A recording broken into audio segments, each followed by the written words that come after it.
Hello student, তোমরা নিশ্চয়ই জানো সামনে আছে আমাদের পঞ্চায়েত পরীক্ষা। আর এই পঞ্চায়েত পরীক্ষার বেশ কিছু ফ্রি পিডিএফ আমি আমার গ্রুপের মধ্যে দিয়ে দিচ্ছি। তো যারা যারা এই ফ্রি পিডিএফ গুলো পেতে চাও তারা আমার গ্রুপে জয়েন করে যাও। দেখো কি কি পিডিএফ আমি তোমাদেরকে দিয়ে দেবো। তোমরা নিশ্চয়ই জানো আমাদের সিলেবাসের মধ্যে জিকে জিএস এর এই জায়গাটা রয়েছে। কি কি রয়েছে? Rural life, rural development, panchayat system, rural sociology, এই যে জায়গাটা, এই তিনটে টপিকের ওপর আমি ফ্রি পিডিএফ দিয়ে দেবো।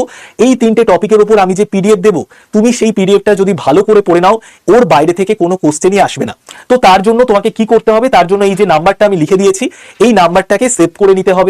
81 59 91 66 85 নাম্বারটাকে সেভ করে নিয়ে হোয়াটসঅ্যাপে হাই লিখে পাঠাও। তোমার কাছে পঞ্চায়েত বলে একটা গ্রুপের লিঙ্ক চলে যাবে।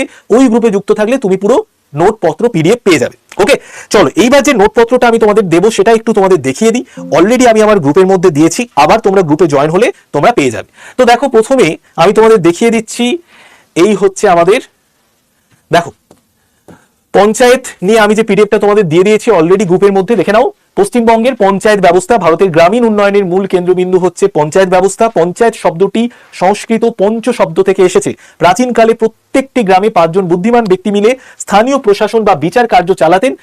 স্বাধীনতার পরে এই ঐতিহ্যবাহী ব্যবস্থাকে গণতান্ত্রিক সাংবিধানিক কাঠামোর মধ্যে এনে একটি ত্রিস্তরীয় স্থানীয় প্রশাসন ব্যবস্থা হিসেবে রূপ দেওয়া হয়েছে। ওকে, তো এরকম একদম সুন্দর পিডিএফ আমি তোমাদের দিয়ে দিচ্ছি গ্রুপের মধ্যে।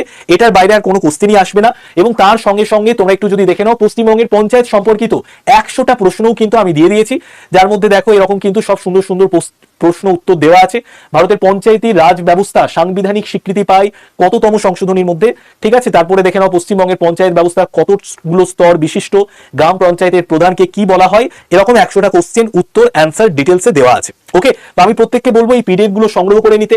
আর যেটা আমি তোমাদেরকে বলবো সেটা হচ্ছে, দেখো আমাদের পঞ্চায়েত পরীক্ষার জন্য একটা কিন্তু ব্যাচও নিয়ে আসা হয়েছে। যারা তোমরা পঞ্চায়েত পরীক্ষাটাকে খুব সিরিয়াসলি দিতে চাও, একটা ফুল প্রিপারেশন করতে চাও, তার জন্য আমরা মিশন পঞ্চায়েত ব্যাচ নিয়ে এসেছি। এই ব্যাচে কি কি পাবে? একদম সিলেবাস ধরে ধরে, টপিক ধরে ধরে তোমাদের পড়ানো হবে, নোটপত্র দেওয়া হবে, ইবুক দেওয়া হবে। তুমি পঞ্চায়েত পরীক্ষার জন্য বেশ কিছু টেস্ট সিরিজও পেয়ে যাবে, যেখানে তুমি মক টেস্ট দিয়ে নিজেকে যাচাইও করে নিতে পারবে। ব্যাচের দাম কত? 1057 টাকা। Y951 এই কুপন কোডটা দিয়ে তুমি যদি ব্যাচে এনরোল করে যাও, তাহলেই 1057 টাকা পড়বে। 1099 এটা কিন্তু বেশি দাম দেখাবে তোমাকে। তোমাকে অবশ্যই Y951 এই কুপন কোডটাকে ইউজ করতে হবে, তাহলেই 1057 টাকায় তুমি ব্যাচ পেয়ে যাবে। তো সবাই ভালো থেকো, অবশ্যই আমার গ্রুপে যুক্ত হয়ে যেও। প্রতিদিন সকাল 8টায় ডেলি কারেন্ট অ্যাফেয়ার্স এর ক্লাস নিচ্ছি এই চ্যানেলে। আরেকটা কোশ্চেন তোমাদের জন্য করছি, পঞ্চায়েতি রাজ ডে এটা আমরা কোন দিন পালন করি? তোমাদের যদি জানা থাকে অবশ্যই কমেন্টে লিখে জানিও। এটা কিন্তু পঞ্চায়েত পরীক্ষায় আসতেই পারে।